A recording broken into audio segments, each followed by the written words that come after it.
രാവിലെ പോയി സത്യങ്ങൾ അന്വേഷിക്കാൻ നോക്കി.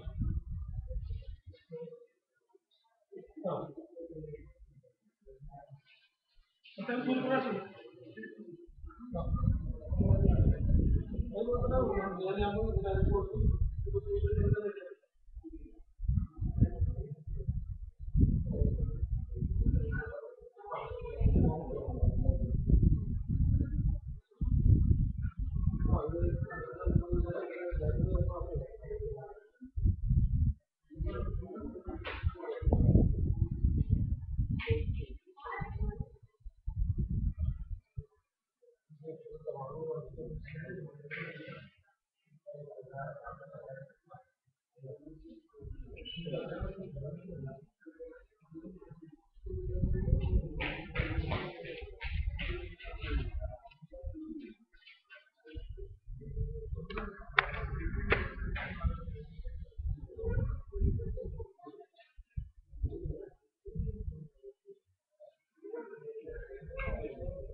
അതിനകത്തുണ്ടോ?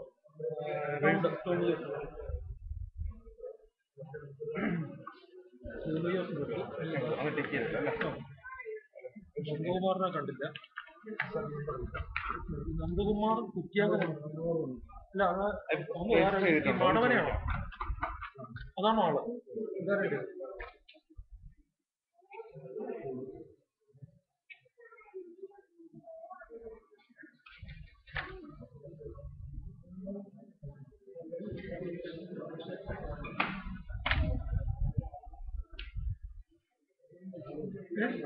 അതന്നെ. പിന്നെ ടോമിയോസ് വഴി നന്ദകുമാറൻ.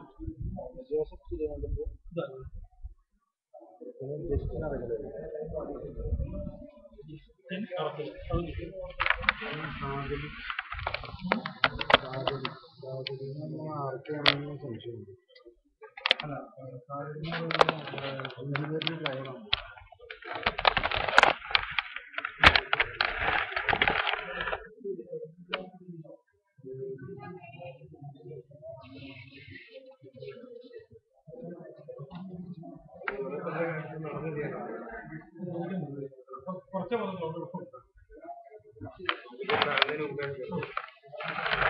കുറച്ച് തിരുവനന്തപുരത്ത് ആകെ അനിയന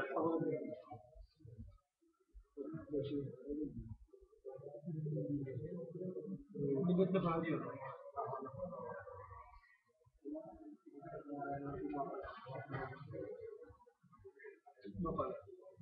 കുമാരോ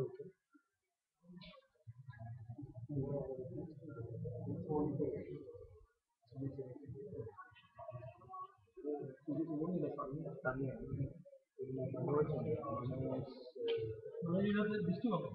ലിസ്റ്റ് അപ്പം ഇതിലൂടെ വരുന്നതിനെന്താ ഇത് ഫോമിലുള്ളതെല്ലാം പറഞ്ഞു. ഈ ദിവസത്തെ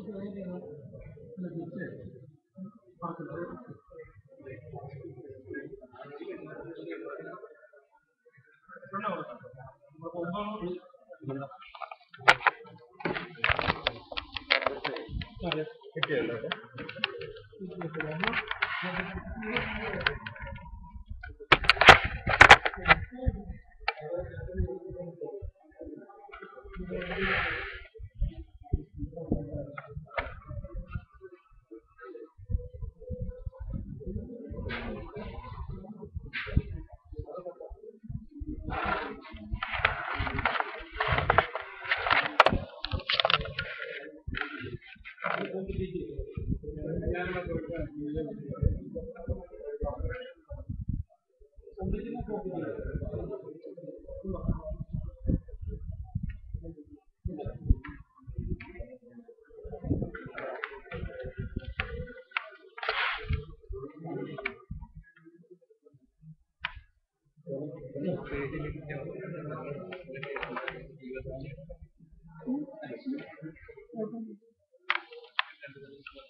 ഞാൻ ചോദിച്ചു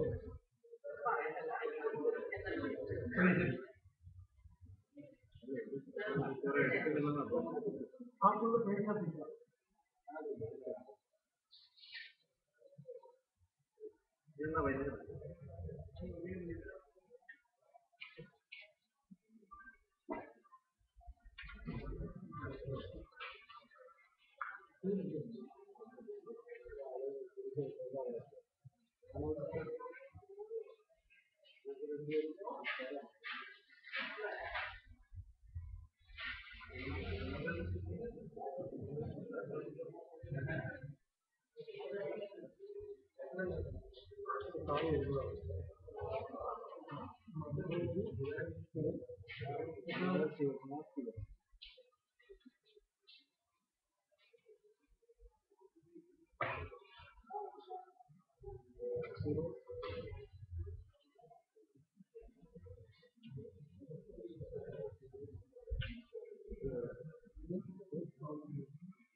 ഞാനിതിനെ പോകുന്നത് ഞാനിതിനെ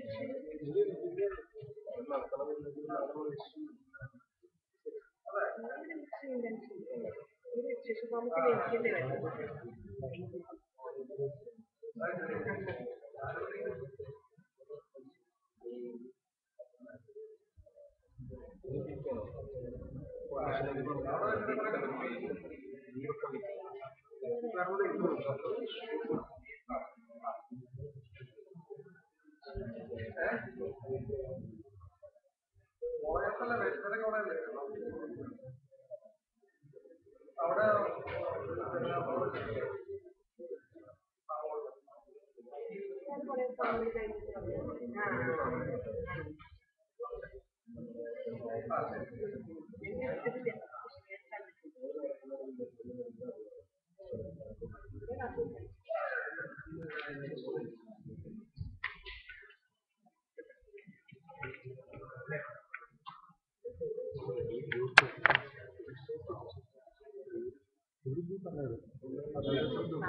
പലതായിട്ടുള്ള ബന്ധപ്പാടം പല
Good morning to all of you.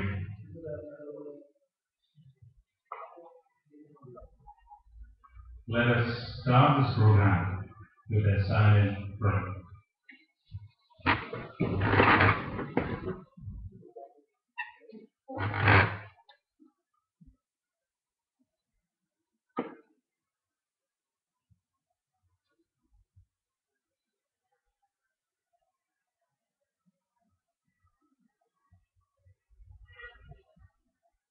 Thank you.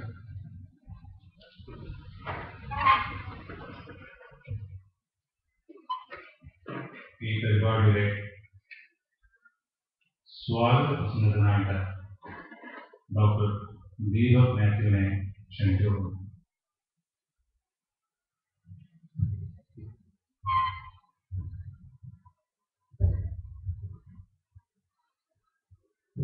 ബഹുമാനപ്പെട്ട ഡയറക്ടർ ഓണർഷിപ്പ് doctor Ramakumar sir, dean in charge doctor Raghavan sir, professor Thomas, doctor Francis sir, ഒരേ ഭൂമി ഒരേ ജീവൻ സംസ്ഥാന സാരഥി ശ്രീ ടോണി കെൽപ്പേര, കൃഷിയെ സ്നേഹിക്കുകയും കൃഷിക്ക് വേണ്ടി നിലനിൽക്കുകയും ചെയ്യുന്ന പ്രിയ ശാസ്ത്രജ്ഞരെ, സുഹൃത്തുക്കളെ, ഞാൻ സുദീർഘമായ കാര്യങ്ങളൊന്നും ഇപ്പോൾ സംസാരിക്കാൻ ആഗ്രഹിക്കുന്നില്ല. കാരണം സമയം വളരെ പ്രത്യേകമാണ്. എന്നെക്കാളും ഈ കാര്യങ്ങളെക്കുറിച്ച് കൂടുതൽ അറിവുള്ള ഡോക്ടർ ഫ്രാൻസിസ് സാർ ഇതിനു ശേഷം ഈ മീറ്റിങ്ങിനെ കുറിച്ചൊക്കെ സംസാരിക്കുന്നതായിരിക്കും. എന്താണെങ്കിലും എൻ്റെ കർത്തവ്യത്തിലേക്ക് ഞാൻ കിടക്കുകയാണ്. ആദ്യമായി ഈ പ്രോഗ്രാം നടത്തുവാനായിട്ട് എല്ലാ രീതിയിലുള്ള സപ്പോർട്ട് തരികയും ഫൈനാൻഷ്യലായിട്ട് നമുക്ക് ബാക്കപ്പ് തരികയും ചെയ്തിട്ടുള്ളത് നമ്മുടെ ഡയറക്ടറേറ്റ് ഓഫ് ഓണ്ടർപ്രണർഷിപ്പാണ്. എല്ലാ തിരക്കിൻ്റെ ഇടയിലും ഈ പരിപാടി ഉദ്ഘാടനം ചെയ്യാനായിട്ട് അദ്ദേഹം ഇവിടെ എത്തിച്ചേർന്നിട്ടുണ്ട്. അദ്ദേഹത്തിനെ ഞാൻ ഈ വേദിയിലേക്ക് ആദ്യമായി സ്വാഗതം ചെയ്തു. രണ്ടാമതായിട്ട് ഈ പരിപാടിക്ക് നമ്മുടെ ഡീൻ ഇൻചാർജായിട്ട് ആശംസ അർപ്പിക്കാനായിട്ട് എത്തിയിട്ടുള്ളത് ഡോക്ടർ രാഘവൻ സാറാണ്. അദ്ദേഹത്തെയും ഞാൻ ഈ വേദിയിലേക്ക് സ്വാഗതം ചെയ്തു. പിന്നീട് നമുക്ക് സുഹൃത്തനായ പ്രൊഫസർ ഫാംസ് ആയിട്ടുള്ള നമ്മുടെ ഡോക്ടർ ഫ്രാൻസിസ് സാറിന് അദ്ദേഹത്തെ ഞാൻ ഈ വേദിയിലേക്ക് സ്വാഗതം ചെയ്തു. ഒരേ ഭൂമി ഒരേ ജീവൻ എന്ന പ്രസ്ഥാനത്തിന്റെ സാരഥിയും കൃഷി ഗ്രൂപ്പിലേക്ക് ആക്റ്റീവ് മെമ്പറുമായ ടോണി കെൽപ്പേരയെയും ഞാൻ ഈ വേദിയിലേക്ക് സ്വാഗതം. ശാസ്ത്രജ്ഞ സമൂഹത്തിലെ കുറച്ചുപേരൊക്കെ ഇവിടെ എത്തിച്ചേർന്നിട്ടുണ്ട്. ഔദ്യോഗിക അവരെയും ഞാൻ ഈ വേദിയിലേക്ക് സ്വാഗതം ചെയ്യുന്നു. ഇതിൽ ഏറ്റവും പ്രധാനപ്പെട്ട അംഗങ്ങളായിട്ട് കൃഷിയെ സ്നേഹിക്കുകയും നഷ്ടപ്പെട്ടു പോകുന്ന ആ പഴയ കൃഷി രീതികളിലേക്ക് തിരിച്ചു പോകാൻ അല്ലെങ്കിൽ കൃഷിയെ പുനരുദ്ധരിക്കാൻ താല്പര്യത്തോടുകൂടി ഈ പരിപാടി ശരിക്കും പറഞ്ഞാൽ ഒരു യൂണിവേഴ്സിറ്റിയുടെ ഭാഗത്ത് നിന്ന് തുടങ്ങി വെച്ചതൊന്നാണ്. കുറെ കൃഷിയെ സ്നേഹിക്കുന്ന കുറേയേറെ ആൾക്കാർ ഈ വേദിയുടെ മുമ്പിൽ ഇരിക്കുന്ന കുറേയേറെ ആൾക്കാർ. അപ്പം ആ പ്രോഗ്രാമിന് വേണ്ടിയിട്ട് എത്തിച്ചേർന്ന എല്ലാവരെയും ഈ വേദിയിലേക്ക് സ്വാഗതം ചെയ്യുന്നു. ഒരിക്കൽ കൂടി വെറ്ററിനറി യൂണിവേഴ്സിറ്റിയുടെ പേരിലും ഡയറക്ടറേറ്റ് ഓഫ് ഓണ്ടർപ്രണർഷിപ്പിന്റെ പേരിലും എന്റെ സ്വന്തം പേരിലും നിങ്ങൾ എല്ലാവരെയും ഈ വേദിയിലേക്ക് സ്വാഗതം ചെയ്യുന്നു. Thank you, Dr. Debak Matthew. To give a brief introduction of this program, now I invite Professor of Farms, Professor Dr. Francis Xavier.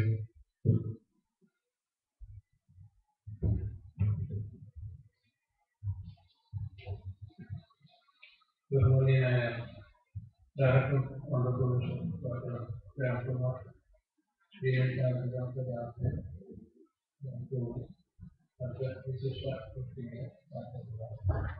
വളരെ സന്തോഷത്തോടുകൂടിയാണ് ഇത് വിളിക്കുന്നത്. കാരണം കേരളത്തിലെ തലയെടുപ്പുള്ള കൃഷിയെ സ്നേഹിക്കുന്ന ഒട്ടുമുക്കാൽ ആളുകൾ ഇവിടെ എത്തിച്ചേർന്ന് എല്ലാവരുമായി ആദ്യ വഴിക്കാൻ കഴിച്ചുകൊണ്ടിരിക്കുന്നുണ്ട്. അതേപോലെ തന്നെ ഒരു ഇന്റർനെറ്റ് കൂട്ടായ്മയായിട്ടുള്ള അഗ്രി ഗ്രൂപ്പിന്റെയും തുല്യപാവനത്തിന്റെ തെരഞ്ഞെടുപ്പുള്ള ആളുകൾ ലോകത്ത് പല സ്ഥലത്തും ചെയ്തുകൊണ്ടിരിക്കുന്നുണ്ട്. ഈ രീതിയിലുള്ള വലിയൊരു ഗ്രൂപ്പിനെ യൂണിവേഴ്സിറ്റിയുമായിട്ട് ഒന്ന് ബന്ധിപ്പിക്കുക. കാരണം യൂണിവേഴ്സിറ്റി എപ്പോഴും ഇങ്ങനെയുള്ള ഇതിൽ നിന്ന് അകന്നു നിൽക്കുന്നു എന്നൊരു ധാരണ ഉള്ളതുകൊണ്ടാണ് വളരെയേറെ ബുദ്ധിമുട്ടിയാണ് ഈ ഒരു വേദി എടുക്കാൻ സമ്മതിച്ചത്. അപ്പോൾ വെറ്ററിനറി യൂണിവേഴ്സിറ്റിയെ സംബന്ധിച്ചിടത്തോളം വളരെ സന്തോഷകരമായ കാര്യമാണ്. പ്രത്യേകിച്ച് ഇവിടെ ഇരിക്കുന്ന ചില ആളുകളെങ്കിലും ആദ്യം വൈസ് ചാൻസലർ ഇപ്പോഴത്തെ പുതിയ ജോയിൻ ചെയ്തിട്ടുണ്ട്. അതോടൊപ്പം ഞാൻ ചെയ്യാൻ പോകുന്ന വൈസ് ചാൻസലർ ഡോക്ടർ അശോക് ഇവരിൽ കുറെ പേരെ കൊണ്ടുപോയി അന്ന് മന്ത്രിയുമായി സംസാരിക്കുകയും കേരളത്തില് ഒരു പ്ലാറ്റ്ഫോം ബിൽഡ് ചെയ്ത് കൃഷിയെ സ്നേഹിക്കുന്നവരുടെ ഒരു പ്ലാറ്റ്ഫോം ബിൽഡ് ചെയ്യുന്നതിന്റെ ആവശ്യകത പറയുകയും അതിനുശേഷം കുമ്പുറമൊഴി സാറ്റലൈറ്റ് ഫാംസ് എന്ന് പറഞ്ഞിട്ട് വളരെ ചെറിയൊരു ഗ്രൂപ്പ് ഉണ്ടാക്കി വിജയിക്കുകയും വയനാട്ടിലെ സേഫ് ഫാർമേഴ്സ് ക്യാമ്പയിൻ എന്ന് പറഞ്ഞിട്ട് ഒരു വലിയൊരു ആത്മഹത്യക്കെതിരെ ഒരു പ്രസ്ഥാനം രൂപപ്പെടുകയും ചെയ്ത ഒരുപാട് കഥകളുണ്ട്. അതിനോടനുബന്ധിച്ച് തന്നെ അതിനോട് കൂട്ടി വായിക്കേണ്ട ഒരു കാര്യം കൂടിയാണ് ഈ പറയുന്ന അഗ്രി ഗ്രൂപ്പ് എന്ന് പറയുന്നത്. കാരണം അത്രയേറെ ഒരു കുടുംബം പോലെ ബന്ധം സ്ഥാപിച്ചെടുക്കുകയും എല്ലാവിധ വിവരങ്ങളെയും ഉൾക്കൊള്ളുകയും കേരളത്തില് ഇൻവെസ്റ്റ് ചെയ്യാനായിട്ട് അതീവ താല്പര്യമെടുക്കുകയും ചെയ്യുന്ന ഒരു ചെറുപ്പക്കാരുടെയും നല്ല ചെറുപ്പമുള്ള മനസ്സുള്ളവരുടെയും ഒരു വലിയ കൂട്ടായ്മയായിട്ട് മാറിയിട്ടുണ്ട്. 2700ഓളം അംഗങ്ങൾ ഇതിനുള്ളിലുണ്ട്. അതിന് വളരെ ഗംഭീരമായ ഒരു ആശയമാണ്. അപ്പൊ ഇന്ന് ഇങ്ങനെയൊരു പ്ലാറ്റ്ഫോം കേരളത്തിൽ ബിൽഡ് ചെയ്യുകയും അതില് ഇൻവെസ്റ്റ് ചെയ്യാനായിട്ടുള്ള വേദി ഒരുക്കുകയും അത് ഏത് തരത്തിലേക്ക് പോകണം എന്ന ദിശാബോധം കൊടുക്കുകയും ചെയ്യുക. അതോടൊപ്പം തന്നെ സർവകലാശാലയുടെ ടെക്നിക്കൽ നോളജ് യഥാസമയം ഈ കർഷകരിൽ എത്തുകയും അവർക്ക് ഒരു സപ്പോർട്ട് സിസ്റ്റം ഉണ്ടാക്കുകയും ചെയ്യുക എന്നുള്ളതാണ് ഇതിനെക്കുറിച്ചുള്ള ഏറ്റവും ചുരുങ്ങിയ വാക്കുകളിലുള്ള ഈ ഗ്രൂപ്പിന്റെ ഒരു വിശേഷണം. ഈ രീതിയിൽ നമ്മുടെ ഇന്നത്തെ ചർച്ചകൾ സഫലമാവട്ടെ. ഞാനും അതിന് സമയം കിട്ടുന്നില്ല. ചടങ്ങ് തീർത്തി കഴിഞ്ഞിട്ട് നമുക്ക് ബാക്കിയുള്ള ചർച്ചകളിലേക്ക് പോകുന്നതാണ്. എല്ലാവരുടെയും ഒരിക്കൽ കൂടി ഞങ്ങളുടെ യൂണിവേഴ്സിറ്റിയിലേക്ക് സ്വാഗതം പറയുന്നു. അതേപോലെ തന്നെ ഇന്നത്തെ ചർച്ചകളിൽ എല്ലാവരും പങ്കെടുക്കണം. വളരെ ശക്തമായ ഒരു പുതിയ പ്ലാറ്റ്ഫോം ഉണ്ടാക്കിയെടുക്കാൻ സഹായകരമാകട്ടെ എന്ന് ആശംസിക്കുകയും കൊടുക്കുകയും നന്ദി. ഇന്ന് നാം കാണുന്ന ഈ കർഷക സംരംഭ ശാസ്ത്ര സംഗമത്തിന്റെ ഒരു ആദ്യ രൂപം 2003-2006 കാലഘട്ടത്തിൽ സേഫ് ഫാമേഴ്സ് ക്യാമ്പയിൻ എന്ന പേരിൽ പ്രൊഫസർ ഡോക്ടർ ഫ്രാൻസിസ് സേവറിന്റെ നേതൃത്വത്തിൽ വയനാട്ടിൽ നടന്നിരുന്നു. വയനാട് ജില്ലയിലെ കർഷകരുടെ കൂട്ട ആത്മഹത്യക്കെതിരെ അഹോരാത്രം പോരാടി വിജയിച്ച ചരിത്രം ഈ മുന്നേറ്റത്തിനുണ്ട്. 2010 ഇതിനെ മാതൃകയാക്കി സാറ്റലൈറ്റ് ഫാമിംഗ് കമ്മ്യൂണിറ്റി എന്നൊരു മുന്നേറ്റം തുമ്പൂർമൊഴിയിൽ സ്ഥാപിതമായി.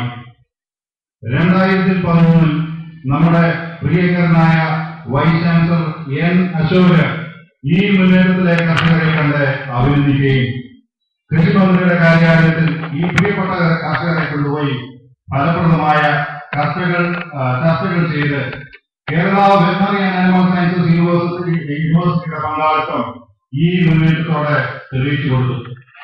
ഇപ്പോൾ ഈ സംഘടന ആഗോള തലത്തിൽ വളർന്ന് ഒരു നല്ല ഇന്റർനെറ്റ് അഗ്രികൾച്ചർ കമ്മ്യൂണിറ്റി ഗ്രൂപ്പായി മാറ്റപ്പെട്ടു. ഈ ഗ്രൂപ്പിന്റെ രണ്ടാമത്തെ മീറ്റിംഗ് കഴിഞ്ഞ നവംബർ 2011 ഈ കോളേജിൽ 35 കർഷകർ ഒന്നുചേർന്ന് നടത്തി. ഇപ്പോൾ ഈ സംഘടനയുടെ മൂന്നാമത്തെ മീറ്റിംഗ് ആണ് ഈ വെറ്ററിനറി കോളേജിൽ നടക്കുന്നത്. ഈ മീറ്റിംഗിന്റെ മുഖ്യ ലക്ഷ്യം സംയോജിത ജൈവ കൃഷി ഫാമിംഗിന്റെ ഒരു പുതുവേദി ഒരുക്കാൻ വേണ്ടിയാണ്. ഈ പ്രോഗ്രാമിന്റെ ഉദ്ഘാടനത്തിനായി Kerala veterinary and animal sciences യൂണിവേഴ്സിറ്റിയുടെ ഓൺട്രപ്രണർഷിപ്പ് ഡയറക്ടറായ പ്രൊഫസർ ഡോക്ടർ എം രാംകുമാറിനെ ക്ഷണിച്ചോളൂ.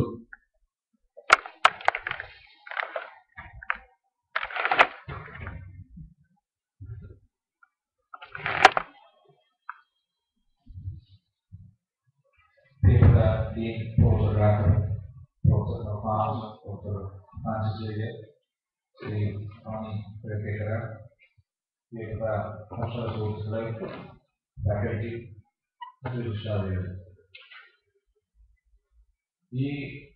ഇതിൽ ഒരു കൂട്ടായ്മയുടെ ഒരു background already professor Francis saver വളരെ വ്യക്തമായിട്ട് പറയുകയും ഒരു ചർച്ചയിൽ ഞങ്ങൾ സംസാരിക്കുകയും ചെയ്തപ്പോൾ വളരെ പ്രധാനപ്പെട്ട ഒരു കാര്യം ഞാൻ മനസ്സിലാക്കുന്നത് കാർഷിക രംഗം മാറ്റങ്ങളിലൂടെ പോയിക്കൊണ്ടിരിക്കുന്ന അല്ലെങ്കിൽ വളരെയധികം മാറ്റങ്ങളിൽ കൂടെ പോയിക്കൊണ്ടിരിക്കുന്ന ഒരു കാലഘട്ടമാണ്. കാർഷിക രംഗം പൊതുവെ നമ്മൾ ഇംഗ്ലീഷിൽ വളരെ വ്യക്തമായിട്ട് മനസ്സിലാക്കാൻ പറ്റും അഗ്രികൾച്ചർ എന്നാണ് പറയുന്നത്. അത് സംസ്കാരമാണ്. കാർഷിക രംഗം ഒരു സംസ്കാരത്തിന് ബേസ് ചെയ്തിട്ടുള്ളതാണ്. ഈ സംസ്കാരത്തിന്റെ മാറ്റങ്ങൾ ജീവിതത്തിൽ മറ്റ് മേഖലകളിലെ മാറ്റങ്ങൾ പോലെ തന്നെ വളരെ പെട്ടെന്ന് മാറിക്കൊണ്ടിരിക്കുന്നതാണ് ഇപ്പോഴത്തെ ഒരു പ്രത്യേകത. മാറ്റം എപ്പോഴുള്ളതാണ്. പക്ഷെ ഈ മാറ്റം കഴിഞ്ഞ ഒരു 10 വർഷമോ 15 വർഷമോ എടുത്തു കഴിഞ്ഞാൽ ഏറ്റവും കൂടുതൽ ബാധിക്കപ്പെട്ടത് ഈ അഗ്രികൾച്ചറൽ ഫീൽഡിലാണ് ഏറ്റവും കൂടുതൽ പ്രയാസങ്ങൾ ഉണ്ടാക്കിയിട്ടുള്ളത്. അത് പല farmer investors meet government of Kerala നടത്തിയതിൽ 6 സ്ഥലങ്ങളിൽ 6 ഡിസ്ട്രിക്റ്റിലേക്ക് പോയി കർഷകരുമായിട്ട് ബന്ധപ്പെടാനുള്ള ഒരു അവസരം കിട്ടുന്ന എല്ലാ സ്ഥലത്തു നിന്നും കിട്ടുന്ന മെസ്സേജ് ഒന്നാണ്, ഒരു അഗ്രികൾച്ചറിലേക്ക് പോകാനായിട്ട് ഈവൻ യൂത്ത് ആയിട്ടുള്ള ആൾക്കാർക്ക് പോലും ഒരു വിശ്വാസക്കുറവ്, ഒരു കോൺഫിഡൻസ് കുറവ് എല്ലായിടവും ഉണ്ട്. കാരണം ഇതിന്റെ ഭാവി എന്താകും എന്നുള്ള ചോദ്യത്തിനാണ്. അത് വരാനുള്ള പ്രധാന ഒരു കാരണം എന്ന് വെച്ചാൽ മറ്റൊരു സ്ഥലത്ത് IT പോലുള്ള ഒരു സെക്ടർ വളരെയധികം പുരോഗമിക്കുമ്പോൾ അതിനോടൊപ്പം ഇല്ലെങ്കിൽ കൂടിയും കാർഷിക രംഗം കുറച്ചൊരു നെഗ്ലക്റ്റഡ് ഫീൽഡായിട്ട് കഴിഞ്ഞ ഒരു 10-20 വർഷം 2 ഡിക്കേഡോളം കിടന്നിരുന്നു. കഴിഞ്ഞ ഒരു 4 വർഷം കൊണ്ടാണ് ഒരു ഉണർവുണ്ടായിട്ട് വേണമെന്നുള്ളത്. പക്ഷെ അത് വളരെ വൈകിപ്പോയി. വൈകിയാണെങ്കിൽ ചില കാര്യങ്ങൾ ചെയ്തേ പറ്റും. അപ്പൊ അത്തരം ഒരു സംരംഭത്തിൽ ഏർപ്പെട്ടിരിക്കുന്ന ഒരു വളരെ ആത്മാർത്ഥമായിട്ടുള്ള ഒരു ഗ്രൂപ്പിനോടൊപ്പം വരണമെന്ന് സംസാരിക്കണമെന്നുള്ള ആഗ്രഹം എനിക്കും ഉണ്ടായിരുന്നു. അപ്പൊ ആ ഒരു കോൺടാക്റ്റിലാണ് ശ്രീ പ്രൊഫസർ ഫ്രാൻസിസ് സേവ്യർ സംസാരിച്ചപ്പോൾ വളരെ സന്തോഷത്തോടെ പറഞ്ഞു, വെറ്ററിനറി സർവകലാശാലയ്ക്ക് ചേർന്ന് പോകാൻ വളരെ സന്തോഷമേ ഉള്ളൂ. ശരിക്കും പറയാൻ അത് വേറൊരു കാര്യം, ഈ സർവകലാശാലയുടെ ഭാഗത്ത് നിന്ന് ഞാൻ പറയട്ടെ, വെറ്ററിനറി സർവകലാശാല ഒരു പ്രധാന ജോലി എന്ന് പറഞ്ഞു കഴിഞ്ഞാൽ ടീച്ചിങ് ആണ്. നല്ല വെറ്ററിനറി സർജൻസിനെയോ അല്ലെങ്കിൽ ഡയറി ടെക്നീഷ്യൻസിനോ ഒരു സമൂഹത്തിന് സംഭാവന ചെയ്യുക എന്നുള്ളതാണ് ഏറ്റവും പ്രധാനപ്പെട്ട ഒരു ഘടകം. അത് പോസ്റ്റ് ഗ്രാജുവേഷനോ നല്ലത്. രണ്ടാമത്തെ കാര്യം റിസർച്ച്, ഗവേഷണം. ഈ ഗവേഷണത്തിന്റെ ഒരു ഭാഗം വരുമ്പോഴാണ് ശരിക്കും കർഷകരുമായി ചേർന്ന് ചെയ്യേണ്ട ഒരു പ്രസക്തി വളരെയധികം ഒരു സർവകലാശാലയ്ക്ക് ഉള്ളത്.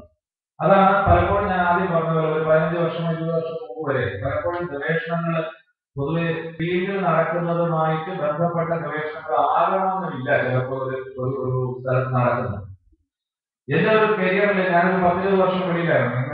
പിന്നെ പോണ്ടിച്ചേരിയിലും പിന്നെ ആന്ധ്ര, കർണാടക, പിന്നെ ഈ ഒരു സൗത്ത് ഇന്ത്യൻ സ്റ്റേറ്റ്സിലും ഇന്ത്യയും ഒക്കെ ഒട്ടിയതിന്റെ ഒരു വെളിച്ചത്തിൽ പലപ്പോഴും എനിക്ക് തോന്നിയിട്ടുള്ളത്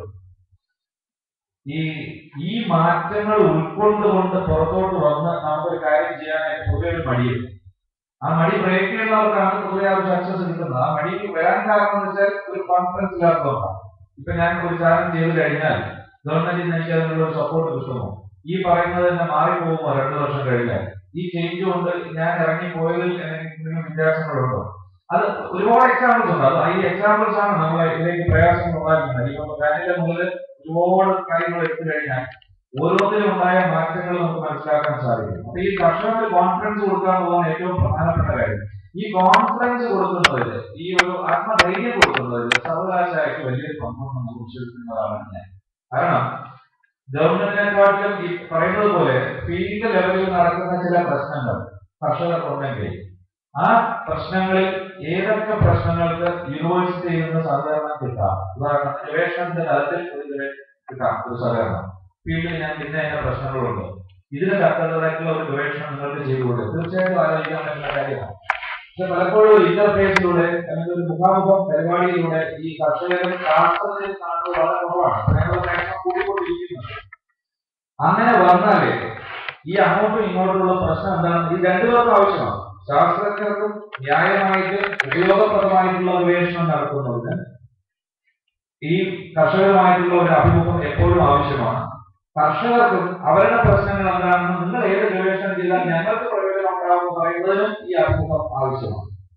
അപ്പൊ പ്രധാനമായിട്ടും ഞാൻ ഈ പറഞ്ഞ ഒരു ഇന്റർഫേസ്, മുഖാമുഖത്തിന്റെ ഒരു പ്രയോജനം എന്ന് പറയുന്നത് കർഷകർക്ക് മാത്രം ഒരിക്കലും വിശ്വസിക്കുന്ന ഒരാളല്ല ഞാൻ. അത് ശാസ്ത്രജ്ഞർക്കും പ്രയോജനമുള്ള കാര്യമാണ്. കാരണം എന്ത് ഗവേഷണം ഞാൻ ചെയ്യണം എന്നുള്ളതിന്റെ ഒരു ഡയറക്ഷൻ കിട്ടാൻ എല്ലാം അങ്ങനെ ആവണമെന്നില്ല. ഒരുപാട് സയൻസിൽ ഒരുപാട് ഗവേഷണങ്ങളുണ്ട്. ബയോടെക്നോളജി ആയാലും പല മേഖലകളിലും അതിൻ്റെതായി നിൽക്കുന്നുണ്ട്. എന്നാലും കാർഷിക രംഗം അല്ലെങ്കിൽ അഗ്രികൾച്ചർ അല്ലെങ്കിൽ ലൈഫ് സ്റ്റോക്ക് പ്രൊഡക്ഷൻ എന്നൊരു മേഖലയെ സംബന്ധിച്ചിടത്തോളം ഗവേഷണങ്ങൾക്ക്, കർഷകരുടെ പ്രശ്നങ്ങൾക്ക് ഊന്നൽ നൽകിക്കൊണ്ടുള്ള ഗവേഷണങ്ങൾക്ക് വളരെയധികം പ്രാധാന്യം നൽകേണ്ടിയിരിക്കുന്നു. അത് ഞങ്ങൾ ചെയ്യുന്നതാണ് എന്നുള്ളതാണ്, ചെയ്തു വരുന്നു എന്നുള്ളതിന്റെ ഒരു ഉദാഹരണമാണ് ഈ പറഞ്ഞു വരുന്നത്. രണ്ടാമത്തെ ഒരു പ്രധാനപ്പെട്ട കാര്യം, ഈ മാറ്റങ്ങൾ, ഈ കാർഷിക രംഗത്തിലുണ്ടാകുന്ന മാറ്റങ്ങൾ ഒരു ചെറിയ ഉദാഹരണം എടുത്താൽ കേരളത്തിന്റെ ഈ ഡിമാൻഡ് മീറ്റ് ചെയ്യാനായിട്ട് പലപ്പോഴും നമുക്ക് ബാക്കി സംസ്ഥാനങ്ങളിൽ നിൽക്കേണ്ടി വരുന്ന എത്രയോ കാലമായിട്ട് പറഞ്ഞു കേൾക്കുന്ന ഒരു കാര്യമാണ്. പക്ഷേ അതിലേക്കുള്ള ഒരു പ്രൊഡക്ഷന്റെ ഒരു ചേഞ്ച് നോക്കിക്കഴിഞ്ഞാൽ വളരെ നാരോ ആണ്. ഓരോ വർഷവും ഉണ്ടാകുന്ന ചേഞ്ച്. സ്റ്റിൽ പ്രൊഡക്ഷൻ എന്ന് പറഞ്ഞാൽ 1 ടൺ കൂടുന്ന അല്ലെങ്കിൽ ഒരു ലാഖ് ടൺ കൂടുന്ന ഒരു വർഷം കൊണ്ട് ഇങ്ങനെയൊക്കെയാണ് പോകുന്നത്. സിഗ്നിഫിക്കന്റ് ആയിട്ട് മാറ്റങ്ങൾ ഉണ്ടാക്കാൻ ഈ പറയുന്നതിന്റെ ഒരു പ്രധാന കാരണം നമ്മൾ സബ്സിഡറി ഫാമിംഗ്, സബ്സിസ്റ്റൻസ് ഫാമിങ്ങിനെ സഹായിച്ചുകൊണ്ടിരുന്ന ഒരു പോളിസി ആയിരുന്നു. ശരിയാണ്, അതൊരു തെറ്റുമില്ല, അത് ചെയ്യേണ്ട ഒരു കാര്യമാണ്. കാരണം വളരെയധികം ആൾക്കാർക്ക് മുമ്പോട്ട് ജീവിതത്തിൽ വരാൻ സഹായിച്ചിട്ടുള്ള ഒരു മേഖലയാണ് ലൈഫ് സ്റ്റോക്ക് സെക്ടർ. അത് even government of India approve ചെയ്യുന്നുണ്ട്, എത്രയോ പോലുള്ള ഓർഗനൈസേഷൻസ് അപ്രൂവ് ചെയ്യുന്നുണ്ട്. കാരണം ലൈഫ് സ്റ്റോക്ക് വഴി എത്രയോ കുടുംബങ്ങൾ ഇന്ത്യയിൽ മുമ്പോട്ട് വന്നിട്ടുണ്ട്. അത് എസ്പെഷ്യലി വളരെ പോവർട്ടി ലൈനിന് താഴെയാണ്, ദാരിദ്ര്യത്തിന് താഴെയാണ് ഒരുപാട് കുടുംബങ്ങളെ സഹായിക്കാനായിട്ട് ഈ ഒരു മേഖല ലൈഫ് സ്റ്റോക്ക് സെക്ടർ സഹായിച്ചിട്ടുണ്ട്. എന്നാൽ ആ ഒരു സെക്ടറിൽ കൂടെ മാത്രം ഒരു സംസ്ഥാനത്ത് ഉത്പാദിപ്പിക്കേണ്ട പാലോ മുട്ടയോ കോഴിയോ അത് പാൽ മാത്രമാക്കാൻ എന്താ പാല് ഉത്പാദിപ്പിക്കുക എന്ന് പറഞ്ഞാൽ ഒരു പ്രയാസപ്പെട്ട ഒരു കാര്യമാണ്. കാരണം ഒരു ക്രോസ് ബ്രെഡ് കൗ, സങ്കരയിനം പശുവിനെ റിസോഴ്സുകൾ ഇല്ലാത്ത ഒരാളിന്റെ കൊടുത്തിട്ട് ഇതിന് 20 ലിറ്റർ കപ്പാസിറ്റി ഉണ്ട്, 20 ലിറ്റർ കിട്ടും എന്ന് പറഞ്ഞാൽ അയാൾക്ക് അത്രയും അതിനുള്ള ഇൻപുട്സ് കൊടുക്കാൻ കഴിവില്ലാത്ത ഒരാളുടെ കൊടുത്തിട്ട് അതിന് 20 ലിറ്റർ കൊടുക്കണം പറഞ്ഞാൽ പ്രയാസമാണ്. അയാൾക്ക് കഴിയാൻ പറ്റുന്ന ഒരു ലിമിറ്റ് ഉണ്ട്. അത് ആക്കണമെങ്കിൽ അയാൾ ചിലപ്പോൾ വാങ്ങിക്കുന്ന ആ തീറ്റയായിരിക്കും, കടയിൽ കിട്ടുന്ന തീറ്റയായിരിക്കും, കിട്ടുന്ന തീറ്റയുടെ പ്രയാസങ്ങൾ, അതൊക്കെ ഒരുപാട് വലിയ വലിയ മേഖലകളാണ്. ഇതെല്ലാം കഴിഞ്ഞ് കിട്ടുന്ന 6 ലിറ്ററോ 7 ലിറ്ററോ ആണെങ്കിൽ ഒരു 20 ലിറ്റർ കിട്ടുന്ന ഒരു പശുവിനെ കൊടുത്തിട്ടുള്ള കാര്യം എന്നുള്ളത് ക്വസ്റ്റ്യൻ മാർക്ക് വരും ആദ്യത്തെ ചോദ്യം. അപ്പൊ ഇതിൽ വേറൊരു വശമുണ്ട്. ഞങ്ങൾ ചെയ്ത റിസർച്ച് ഒരു 10 വർഷം മുമ്പ് UK ഗവൺമെന്റുമായിട്ട് ചേർത്ത് പോണ്ടിച്ചേരി തമിഴ്നാട് ചെയ്ത റിസർച്ച് രസകരമായിട്ടുള്ള ഭാഗം വളരെ പാവപ്പെട്ട നിലങ്ങളില്ലാതെ പശുക്കൾ വളർത്തുന്ന ആൾക്കാർക്ക് ഒരു റിസർച്ച് ഗവേഷണ നടത്തിയതിനെ വിളിച്ചിട്ട് അവർ പറഞ്ഞു വെച്ചാൽ സന്ദർഭ പശു അവിടെയുണ്ട്. അതിനെവിടെ പെടുന്നു വെച്ചാൽ അതിനെ ഈ വല്ലവരുടെയും വയലിൽ വിട്ടാണ് അതിന് തീറ്റി കൊടുക്കുന്നത്. കാരണം അവർക്ക് അതിനായിട്ടുള്ള റിസോഴ്സ് ഇല്ല. അതിന് കിട്ടുന്നത് 4-5 ലിറ്റർ പാലാണ്. എന്നാൽ ക്രോസ് കവാണ് അതിന്റെ പൊട്ടൻഷ്യൽ 15 ലിറ്റർ വരെ ഉത്പാദിപ്പിക്കാൻ കഴിവുള്ള ഈ പശുക്കളാണ് അവർ കൊടുത്തിരിക്കുന്നത്. അവരോട് അപ്പുറം കൊണ്ടുപോകാൻ ബുദ്ധിമുട്ടുമുണ്ട്. പക്ഷെ ഇവരോട് നമ്മൾ ചോദിക്കുകയാണ് എന്താണ് നമുക്ക് ഇനി അധികമായിട്ട് വേണ്ടതെന്ന് ചോദിച്ചാൽ ഇവർ പറയുന്നത് ഒരു ക്രോസ് തരുന്നതാണ്. അത് മിൽക്ക് പ്രൊഡക്ഷൻ അല്ല അവരുടെ ഉദ്ദേശം. അവരുടെ ഉദ്ദേശം അസറ്റ് ബിൽഡ് ചെയ്യാന്നുള്ളതാണ്. അപ്പോൾ ഉദ്ദേശത്തിന് വലിയൊരു ഇമ്പോർട്ടൻസ് ഉണ്ടെന്ന് ഞാൻ പറഞ്ഞു. വളരെ പാവപ്പെട്ടവർക്ക് താഴെയുള്ളവർക്ക് പാലിന് വേണ്ടിയിട്ട് ആയിരിക്കണമെന്നില്ല അവർ പശു വളർത്തുന്നത്. പശുവിന് വേണ്ടി മാത്രമായിരിക്കും. കാരണം പശുവിന് 20,000 രൂപയോ 30,000 രൂപയോ ഉണ്ടെങ്കിൽ എനിക്കതൊരു അസറ്റ് ആകും എന്നുള്ളതാണ് ഒരു മൂല്യം എനിക്ക് അതിൽ നിന്ന് കിട്ടുന്നു എന്നുള്ളതാണ് അവരുടെ കണ്ണിൽ. അങ്ങനെയുള്ള ആൾക്കാരുടെ ഈ പാൽ ഉത്പാദനം കൂട്ടുക എന്ന് പറഞ്ഞാൽ വലിയ പ്രയാസമുള്ള കാര്യങ്ങൾ നടക്കാൻ പോകുന്നില്ല. അപ്പൊ അങ്ങനത്തെ ഒരു കോൺസെപ്റ്റിൽ നിന്നാണ് സബ്സിഡറി ഫാമിങ്ങിന്റെ ഒരു ഫാക്ടറിൽ നിന്നാണ് കമേഴ്ഷ്യൽ ഫാമിംഗ് കൂടുതൽ വന്നത്. വെച്ചാൽ ഒരു സ്റ്റേറ്റിന് കൂടുതലായിട്ട് പാൽ ഉത്പാദിപ്പിക്കണമെന്നുണ്ടെങ്കിൽ അതിന് കമേഴ്ഷ്യൽ ലെവലിൽ വളർത്തിയാൽ ഉത്പാദിപ്പിക്കുന്ന ഒരു ക്വാണ്ടം ജമ്പ് നമ്മൾ ഉദ്ദേശിക്കുന്ന പോലെ 50 മില്ലി ലിറ്ററോ അല്ലെങ്കിൽ 100 മില്ലി ലിറ്ററോ പാൽ ഉത്പാദനം കൂടുന്ന പറഞ്ഞാൽ പല കർഷകർക്ക് താല്പര്യമുണ്ടാകും. ഒരു ചെറിയ വ്യത്യാസം എന്ന് പറഞ്ഞാൽ അറ്റ്ലീസ്റ്റ് 500 ml 1 ലിറ്ററോ കൂടി കഴിഞ്ഞാൽ അവർക്ക് സന്തോഷമാകും. കൊടുത്താൽ വ്യത്യാസം ഉണ്ടെന്ന് ഗവേഷണങ്ങളിൽ പലതും നമ്മുടെ പല ഗവേഷണങ്ങളിലും ഉള്ള ഒരു പ്രയാസം എന്ന് വെച്ചാൽ നമ്മുടെ ഗവേഷണങ്ങളിൽ പലതിലും ഈ ചെറിയ വ്യത്യാസങ്ങൾ ഉണ്ടാക്കാവുന്ന ഗവേഷണങ്ങളാണ് പലത്. ഇതിൽ പലതിലും ആൾക്കാർക്ക് താല്പര്യമില്ലാത്തത് അത് മോണിറ്ററി ആയിട്ട് അതുകൊണ്ടുള്ള ഔട്ട്പുട്ട് വളരെ കുറവാണ്. ഓക്കെ, ഞാനൊരു ഗവേഷണം ചെയ്തു ന്യൂട്രീഷനിലാവട്ടെ അല്ലെങ്കിൽ സബ്ജക്റ്റിലാവട്ടെ ചെയ്ത് കഴിഞ്ഞിട്ട് ഞാൻ പറഞ്ഞു ഇത്രയൊക്കെ ചെയ്ത് കഴിഞ്ഞാൽ നിങ്ങൾ 100 ml പാൽ കൂടുതൽ കിട്ടും എന്ന് പറഞ്ഞാൽ ഒരു സാധാരണ ആളെ സംബന്ധിച്ചോളം അത്രയും എഫർട്ട് അതിലേക്ക് വേണ്ടി എടുക്കുമോ എന്ന് സംശയമാണ്. അപ്പൊ കമേഴ്ഷ്യൽ ഫാമിങ്ങിലുള്ള ഒരു അഡ്വാൻറ്റേജ് ഇതിൽ നിന്ന് മാറി സബ്സിഡറി കമേഴ്ഷ്യലിലേക്ക് പോകുന്ന ഒരു അഡ്വാൻറ്റേജ് 25, 50, 100 പശുക്കൾ വെച്ചിരിക്കുന്നവർക്ക് അവരുടേതായിട്ടുള്ള ഒരു പ്രസ്ഥാനം തന്നെ ഉണ്ടാക്കാൻ സാധിക്കും. ഇപ്പൊ തീറ്റ എന്ന് പറഞ്ഞാൽ ആ തീറ്റയിൽ ഞാൻ എന്തൊക്കെ എന്റെ ഫാമിന് വേണ്ടി ചെയ്യണം അവർക്ക് ഡിസൈഡ് ചെയ്യാനുള്ള ഒരു അധികാരവും ചെയ്യാനുള്ള സാധ്യതകളും. അതുകൊണ്ട് പാൽ ഉത്പാദനം നമ്മൾ ഉദ്ദേശിക്കുന്നതിൽ കൂടുതൽ കൂടാനുള്ള സാധ്യതയും വളരെ കൂടുതലാണ്. ഇതിന്റെ ഒരു വെളിച്ചത്തിലാണ് ഗവൺമെന്റിന്റെ പോലും നയങ്ങളിൽ വ്യത്യാസം കഴിഞ്ഞ 1 വർഷമായിട്ട് 3-4 വർഷമായിട്ട് എന്ന് വെച്ചാൽ സബ്സിഡറി ഫാമിംഗ് തുടരവേ തന്നെ കമേഴ്ഷ്യൽ ഫാമിംഗിന് പ്രാധാന്യം കൊടുത്താലേ ഇവിടെ പാൽ ഉത്പാദനം അതുപോലെ മറ്റ് ലൈഫ് സ്റ്റോക്ക് ഉൽപ്പന്നങ്ങളും കൂടാൻ സാധിക്കുകയുള്ളൂ എന്നുള്ളതാണ് ഏറ്റവും പ്രധാനപ്പെട്ട കാര്യം. ഇതേ വെളിച്ചത്തിൽ തന്നെയാണ് ഞങ്ങൾ ചിന്തിക്കുന്നത്. ഈ കമേഴ്ഷ്യൽ ഫാമിംഗിലേക്കോ അല്ലെങ്കിൽ ഇൻവെസ്റ്റ് ചെയ്യാൻ തയ്യാറായിട്ട് മുമ്പോട്ട് വരുമ്പോഴോ ഇതിലേക്ക് വേണ്ടിയിട്ടുള്ള അഡ്വൈസുകൾ, പ്രയോജനകരമായിട്ടുള്ള അഡ്വൈസുകൾ ഈ പറഞ്ഞതുപോലെ ഞാൻ ആദ്യം പറഞ്ഞത് വളരെ ചെറിയ തോതിലുള്ള വ്യത്യാസങ്ങൾ ഉണ്ടാക്കുന്നത് കൊണ്ട് ഒരു കർഷകൻ പ്രത്യേകം പ്രയോജനത്തില്ല. ഒരു 100 പശുക്കളെ വെച്ചിരിക്കുകയാണെങ്കിൽ അയാൾക്ക് അതിൽ നിന്ന് എങ്ങനെ ആദായം കൂട്ടാം, അതിന് ഏതൊക്കെ ഘടകങ്ങളാണ് അതിനെ സഹായിക്കുന്നത്. അത് ചില ഘടകങ്ങൾ ഈ പറയുന്നത് പോലെ നിങ്ങൾക്ക് ചൂണ്ടിക്കാണിക്കാൻ പറ്റും. ഞങ്ങളുടെ ശാസ്ത്രജ്ഞരോട് നോക്കൂ, ഈ ഏരിയയിൽ ഞങ്ങൾ ചെയ്യുമ്പോഴത്തേക്ക് ഞങ്ങൾ ഈ പ്രയോജനം കിട്ടുന്നില്ല, ഇതിൽ നിങ്ങൾക്ക് എന്താ അഭിപ്രായം? എല്ലാത്തിനും ശാസ്ത്രജ്ഞർക്ക് അഭിപ്രായം വേണമെന്നില്ല. കാരണം ഇതൊരു ഞാൻ ആദ്യം പറഞ്ഞ പോലെ അങ്ങോട്ട് കൊടുത്തും എടുത്തും വാങ്ങേണ്ട ഒരു സംഗതിയാണ് ഈ വിദ്യ എന്ന് പറയുന്ന സാധനം. നിങ്ങളുടെ ഒരു ചോദ്യമായിരിക്കും ഇവിടുത്തെ ഒരു പ്രശ്നം. ആ പ്രശ്നത്തിൽ നിന്നായിരിക്കും ചിലപ്പോൾ ഒരു ഗവേഷണം തുടങ്ങുന്നത്. അപ്പൊ നിങ്ങളുടെ ഭാഗത്തു നിന്നുള്ള ഏറ്റവും സിൻസിയറായിട്ടുള്ള ഒരു അപ്പീൽ എന്ന് പറഞ്ഞു കഴിഞ്ഞാൽ ഈ ഒരു ഇന്ററാക്ഷൻ സെഷനിൽ ഞങ്ങളുടെ ശാസ്ത്രജ്ഞരോട് നിങ്ങൾക്കുള്ള ചോദ്യങ്ങൾ ചോദിക്കുക. അതിനൊരു ഫ്രെയിം വർക്കോ അല്ലെങ്കിൽ അതിനൊരു ചട്ടക്കൂടോ കാണേണ്ട കാര്യമില്ല. നിങ്ങൾ നടത്തുന്ന അല്ലെങ്കിൽ നിങ്ങൾ നടത്താൻ ഉദ്ദേശിക്കുന്നത് രണ്ടാണെങ്കിൽ എന്തൊക്കെയാണ് പ്രശ്നങ്ങൾ നിങ്ങൾക്ക് തോന്നുന്നത് ദയവീത് അവതരിപ്പിക്കുക. ഈ അവതരിപ്പിക്കുന്നതിൽ നിന്ന് ഞങ്ങൾക്ക് ശാസ്ത്രജ്ഞർക്ക് ഏതൊക്കെയാണ് കണ്ടുപിടിക്കേണ്ടതെന്നും കണ്ടുപിടിക്കപ്പെടേണ്ടതെന്നും പ്രശ്നാധിഷ്ഠിതമായിട്ട് ഗവേഷണം നടത്തേണ്ടതെന്നും ഉള്ള ഒരു ഉത്ബോധം ഉണ്ടാകാനായിട്ട് ഇത് വളരെയധികം സഹായിക്കുന്നതാണ് എന്റെ ഏറ്റവും വലിയ വിശ്വാസം. കാരണം ഈ ഒരു ഒരുമിച്ച് പ്രവർത്തിച്ചാലേ ഈ ഒരു പർട്ടിക്കുലർ ഏരിയയിൽ ഗുണം കിട്ടാൻ പോകുന്നുള്ളൂ. അതാണ് എന്റെ ഏറ്റവും പ്രധാനപ്പെട്ട ഒരു മെസ്സേജ്. ശരിക്കും പറയാനാണ് എല്ലാത്തിനും ഉത്തരങ്ങൾ ഉണ്ടാവില്ല, ചിലതിന് ഉത്തരങ്ങളുണ്ട്. അത് ശാസ്ത്രത്തിൽ പറഞ്ഞു തരുന്നു. ശാസ്ത്രത്തിൽ പറഞ്ഞു തരുമ്പോൾ ചിലത് നിങ്ങൾ പറയുന്നു ഞങ്ങളത് അനുവർത്തിച്ചുകൊണ്ടിരിക്കുന്നതാണെങ്കിലും പ്രയോജനം കണ്ടിട്ടില്ല, എന്നാൽ ഞങ്ങൾ ഈ ചെയ്യുന്നത് വഴി ഞങ്ങൾക്ക് പ്രയോജനം കിട്ടിയിട്ടുണ്ട് എന്ന് പറയുന്നത് അത് വേറൊരു കാര്യമാണ്. ശാസ്ത്രത്തിൽ അതിന് ശാസ്ത്രീയമായ അടിസ്ഥാനം ഉണ്ടോ എന്ന് പറയാൻ അവർക്ക് സാധിക്കും. ഇല്ലെങ്കിൽ അതിൽ വേറെ പ്രയാസങ്ങൾ ഉണ്ടാകുമെന്നുള്ളത് അവർക്ക് സൂചിപ്പിക്കാൻ സാധിക്കും. ഇത് അങ്ങനത്തെ ഒരു ഇന്ററാക്റ്റീവ് സെഷനായിട്ട് മാറണം എന്നുള്ളതാണ് എന്റെ വ്യക്തിപരമായിട്ടുള്ള ആഗ്രഹം. അങ്ങനെയുള്ള ഒരു ഇന്ററാക്ഷൻ വളരെ ഓപ്പൺ ആയിട്ടുള്ള ചർച്ച ചെയ്യുമ്പോൾ മാത്രമേ എന്താണ് ഫീൽഡിലെ പ്രശ്നങ്ങളെന്നും ഈ പ്രശ്നങ്ങൾക്ക് എങ്ങനെ ഒരുമിച്ച് ഉത്തരം കാണാം എന്ന് നമുക്ക് സാധിക്കുകയുള്ളൂ. ഇത് ചിലപ്പോൾ ഒറ്റയ്ക്ക് ഉത്തരം കാണാൻ പറ്റുന്ന ഒരു കാര്യമല്ല ശാസ്ത്രത്തെ സംബന്ധിച്ചിടത്തോളം. തിരിച്ചു നിങ്ങൾക്കും ഒരു പ്രശ്നം ഒറ്റയ്ക്ക് നിങ്ങളെ കൊണ്ട് സോൾവ് ചെയ്യാൻ പറ്റണമെന്നില്ല. എന്നാൽ കൂട്ടായി ചിന്തിച്ചാൽ, രണ്ടുപേരും കൂടെ ചിന്തിച്ചു കഴിഞ്ഞാൽ തീർച്ചയായിട്ടും പലതിനും ഉത്തരങ്ങൾ ഉണ്ടാകാനുള്ള ശ്രമം, ചില ഉത്തരം ഉണ്ടാവില്ലായിരിക്കാം, പക്ഷെ ഉത്തരം ഉണ്ടാകാനുള്ളത് രണ്ടുപേർക്കും കൂടെ ബോധ്യം ഉണ്ടാകും. അതൊരു വലിയ കാര്യമാണ്.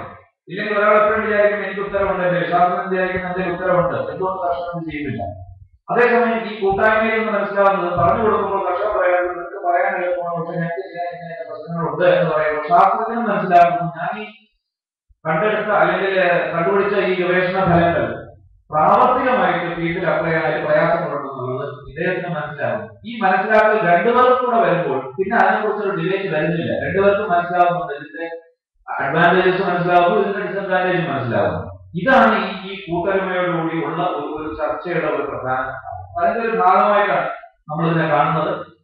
വളരെ വളരെ നല്ലൊരു കാര്യമാണ്. കാരണം ഇത്തരം ഒരു പ്ലാറ്റ്ഫോംസ് ആണ് ഏറ്റവും കൂടുതൽ ഡെവലപ്പ് ചെയ്യാനുള്ള ഇത്തരം വേദികളാണ് ശരിക്കും യൂണിവേഴ്സിറ്റി പ്രതീക്ഷിക്കുന്നത്. അപ്പൊ തീർച്ചയായിട്ടും നിങ്ങളുടെ എല്ലാം സഹകരണം ഞാൻ പ്രതീക്ഷിക്കുന്നു. ഞങ്ങളുടെ ശാസ്ത്രജ്ഞരുണ്ടാകും, സംസാരിക്കുക അവരുമായിട്ട്, അവരുടെ അഭിപ്രായങ്ങൾ കേൾക്കുക, ഓപ്പണായിട്ട് നിങ്ങളുടെ അഭിപ്രായങ്ങൾ പറയാം. അവർ വളരെ താല്പര്യപൂർവ്വം നിങ്ങളുമായിട്ട് ഇൻവോൾവ് ചെയ്യും. അതിൽ നിന്നും എന്ത് അഭിപ്രായങ്ങളാണോ വരുന്നത് എന്നുള്ളത് നമുക്ക് 3:30-4 മണിയോടുകൂടി ഒരു ക്ലോസിംഗ് സെഷൻ ഉണ്ട്.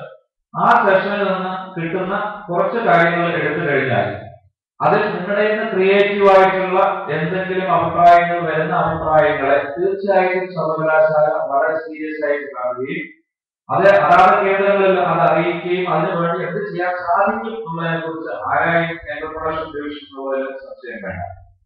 അത് ഞാൻ നിങ്ങൾക്ക് വാക്ക് തരുന്നു. ഇതിൽ പ്രധാനപ്പെട്ടതും ആയിട്ടുള്ള പ്രശ്നങ്ങളോ അത്തരം കാര്യങ്ങളോ ഡിബേറ്റിൽ വരികയാണെന്നുള്ളത് ശാസ്ത്രജ്ഞരുടെ ഭാഗത്തു നിന്ന് അത് എത്തേണ്ട റിസർച്ച് വിങ്ങിലാണെങ്കിലും അക്കാഡമിക് വിങ്ങിലാണെങ്കിലും എവിടെയാണെങ്കിലും ഈവൻ പോളിസിയിൽ പോലും നമുക്ക് പറയാൻ പറ്റുന്ന കാര്യങ്ങൾ ഒരുമിച്ച് പറഞ്ഞു കഴിഞ്ഞാൽ പലപ്പോഴും അതുകൊണ്ട് ഗുണങ്ങളുണ്ടാകും. അപ്പൊ നമുക്ക് ആ പ്രശ്നങ്ങൾ ഓപ്പണായി സംസാരിക്കുക. ചില പ്രശ്നങ്ങളിൽ നമുക്ക് ഉത്തരം കാണാം, ചില പ്രശ്നങ്ങളിൽ ഒരുമിച്ച് പറയാൻ ഉത്തരങ്ങളില്ല, ചില പ്രശ്നങ്ങളിൽ ഒരുമിച്ച് ചില സ്ഥലങ്ങളിൽ പോയ ഉത്തരങ്ങൾക്ക് നമുക്ക് സാധ്യതകളുണ്ടെന്ന് മനസ്സിലാകും. അതിനെല്ലാം ഉതകുന്ന ഒരു നല്ല വേദിയായിട്ട് തീരട്ടെ എന്ന് പറഞ്ഞ് ഞാൻ കൂടുതലൊന്നും പറയുന്നില്ല. ഈ ഒരു ഒത്തൊരുമയ്ക്ക് എല്ലാവിധ സഹായങ്ങളും ഉണ്ടാകും എന്ന് അറിയിച്ചുകൊണ്ട് ഔപചാരികമായി ഞാൻ ഇതിനെ ഉദ്ഘാടനം ചെയ്തു. നന്ദി, നമസ്കാരം.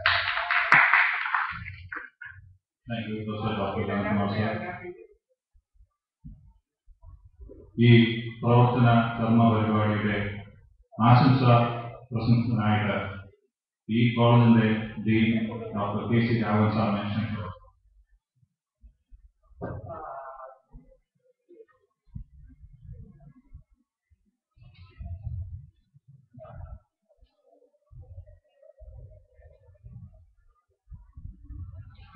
Dr. Sri Ram Kumar, Dr. Francis, Story, Sarthaleekina, Dr. Francis ഇന്നലെ വിളിച്ചിട്ട് ഒരു പ്രോഗ്രാം ഉണ്ട് എന്ന് പറഞ്ഞപ്പോഴേ അതിന്റെ തീം കൂടെ പറഞ്ഞപ്പോഴേ ഇന്റഗ്രേറ്റഡ് ഫാമിംഗ് ആണ് തീം എന്ന് പറഞ്ഞാൽ ഒരുപാട് സന്തോഷം തോന്നി. പ്രത്യേകിച്ചിട്ട് ഞാനൊരു കൃഷിക്കാരന്റെ മോനാണ്, അത്യാവശ്യം കൃഷി പ്രാക്ടീസ് ചെയ്യുന്ന ഒരാളാണ്. എനിക്ക് വളരെ വ്യക്തമായിട്ട് അറിയാം കേരളത്തിന് വളരെ യോജിച്ച ഒരു കൃഷി രീതിയാണ് സംയോജിത കൃഷി രീതി അല്ലെങ്കിൽ ഇന്റഗ്രേറ്റഡ് ഫാമിംഗ് എന്നുള്ളത്. നമ്മളെ യൂണിവേഴ്സിറ്റികളായിട്ട് വിഭജിച്ച് പോയെങ്കിൽ ഓരോ യൂണിവേഴ്സിറ്റിയിലും എക്സ്പേർട്സിന് അതിന്റെ പരമാവധി ഉപയോഗിക്കാൻ ഇവിടുത്തെ കർഷകർക്ക് സാധിക്കണം എന്ന് ആശിക്കുന്ന ഒരാളാണ് ഞാൻ. ആ അവസ്ഥയില് വെറ്ററിനറി യൂണിവേഴ്സിറ്റിക്ക് എന്തൊക്കെ ചെയ്യാൻ പറ്റും ഈ കാര്യത്തിൽ എന്നുള്ളത് നമ്മൾ ചിന്തിക്കണം. പ്രത്യേകിച്ചിട്ട് പശുക്കളുടെ കാര്യം എടുത്താൽ പശുക്കളുടെ പോപ്പുലേഷൻ ഇങ്ങനെ വളരെ കുറഞ്ഞു വരുന്ന അവസ്ഥയിൽ ഒരു ഇന്റഗ്രേറ്റഡ് അപ്രോച്ചിലൂടെ നമുക്ക് എത്രമാത്രം മുന്നോട്ട് കൊണ്ടുപോകാൻ പറ്റും, അത് യൂണിവേഴ്സിറ്റിക്ക് ചെയ്യാൻ പറ്റുന്ന എന്തൊക്കെയാണ് എന്നതിനെ കുറിച്ച് നമ്മൾ കാര്യമായിട്ട് ചിന്തിക്കണം. ഇങ്ങനെയൊരു ഉദ്യമത്തിന് വരുന്ന ഫ്രാൻസിസിന് എനിക്ക് ഒരുപാട് അപ്രീസിയേഷൻ ഉണ്ട്. എനിക്ക് ഫ്രാൻസിസിന്റെ കഴിയിൽ ഒരുപാട് മതിപ്പുള്ള ആളാണ്. ഞങ്ങളുടെ ക്ലാസ്മേറ്റ്സ് ആണ്. ഞങ്ങൾ 1973 തൊട്ട് ഞങ്ങൾ അറിയുന്ന ആൾക്കാരാണ്. ഐ ഷുവർ ഫ്രാൻസിസിന്റെ നേതൃത്വത്തിൽ വളരെ നല്ലൊരു പ്രസ്ഥാനമായി വളരും. അത് യൂണിവേഴ്സിറ്റി ഞാൻ ഇതിന്റെ സ്ഥാനത്തുള്ള ആളാണ്. പക്ഷെ വ്യക്തിപരമായിട്ട് അധ്യാപകൻ എന്ന വ്യക്തി എന്ന നിലയിൽ ഒരു ഡിപ്പാർട്ട്മെന്റ് ഹെഡ് ചെയ്യുന്ന ആളെന്ന നിലയിൽ, പ്രത്യേകിച്ച് അനിമൽ ബ്രീഡിംഗ് എന്ന ഡിപ്പാർട്ട്മെന്റ് ഹെഡ് ചെയ്യുന്ന ആളെന്ന നിലയിൽ എനിക്ക് എല്ലാ സഹായ സഹകരണങ്ങളും ചെയ്യാൻ വളരെ സന്തോഷമുള്ളൂ. ഈ മൂവ്മെന്റിന് എല്ലാ നന്മകളും ആശംസിക്കുന്നു. Thank you doctor Raghavan sir. ഈ മീറ്റിംഗിന്റെ രണ്ടാമത്തെ ആശംസാ പ്രസംഗത്തിനായിട്ട് ശ്രീമാൻ ടോണി കിർക്കേക്കർ സാറിനെ ക്ഷണിച്ചോളൂ.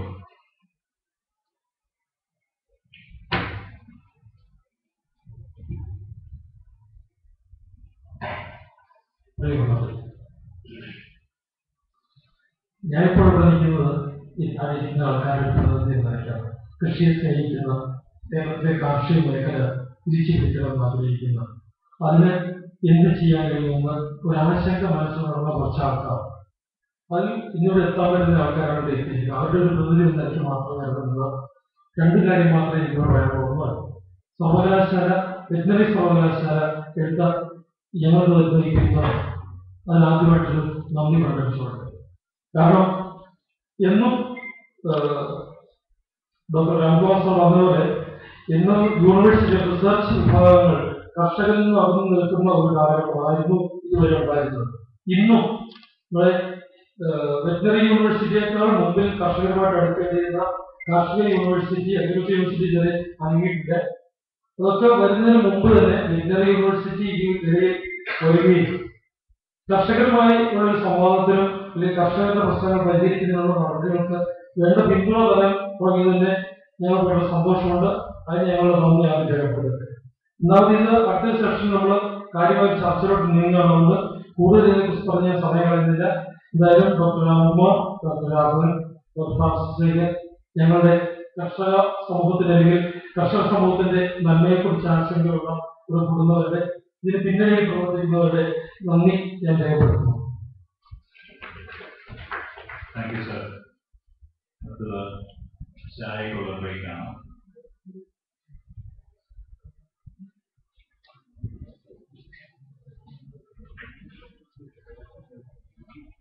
ചായ സത്കാരത്തിനായിട്ട് പ്രിയപ്പെട്ട എല്ലാവരെയും ഓൾ പുറത്തേക്ക് ഞാൻ